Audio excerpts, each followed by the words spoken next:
Oke, nanti kita akan coba visualisasikan dan implementasikan pada soal-soal latihan agar teman-teman juga bisa lebih memahami ya. Nah, ini juga ada aturan juga di sini ya. Kalau kita menemui bahwasanya ada himpunan kurang minus tak hingga B terus ditutup sama kurung tutup siku, itu nanti garis bilangannya akan seperti ini. Karena minus tak hingga itu ada di kiri dan dia bilangannya minus, maka dia akan ke kiri ya teman-teman.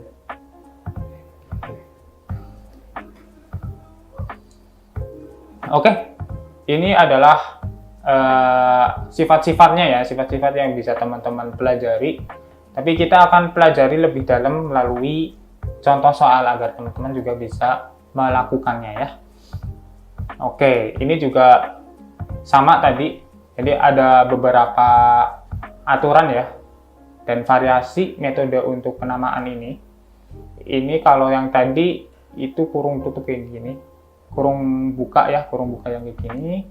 Kemudian kalau yang ini itu kayak gini ya teman-teman, kurung buka tapi dia siku. Oke, ini adalah relasi urutan. Relasi urutan atau kurang dari dibaca kurang dari ya teman-teman, atau lebih kecil dari. Jadi kalau teman-teman melihat X sama Y terus kurang dari, berarti kan dibacanya X kurang dari Y ya, atau X lebih kecil dari Y.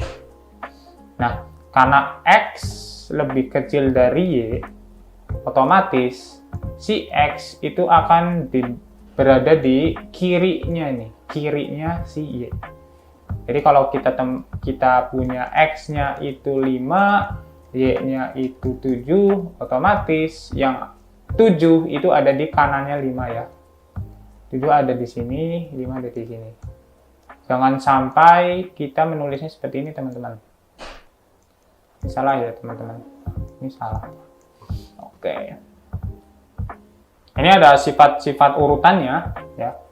Sifat yang pertama bernama trikotomi. Jika X dan Y dua bilangan real, maka pasti salah satu di antara tiga hubungan tersebut akan berlaku.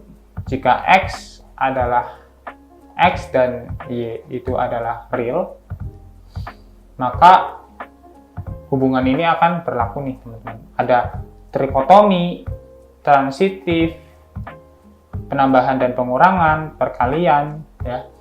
Ini adalah sifat-sifat yang harusnya sudah dipelajari di SMA atau SMK ya. Kalau kita punya X kurang dari Y, Y kurang dari Z, maka X pasti kurang dari Z. Ini kalau transitif. Kemudian penambahan. Kalau penambahan itu bisa macam-macam ya. Ini ada X plus minus Z itu kurang dari Y plus minus Z. Karena kan sebenarnya kan sama ya. Nah kalau perkalian nih teman-teman, jika X kurang dari Y dan Z-nya itu positif, maka X dikali Z pasti akan kurang dari Y dikali Z. Misal ya, X-nya itu 1 ya, Y-nya itu 2, terus Z-nya itu 3. Nah, ini kita lihat dulu nih. X sama Y-nya, X sama Y, itu kira-kira lebih besar atau kurang dari nih?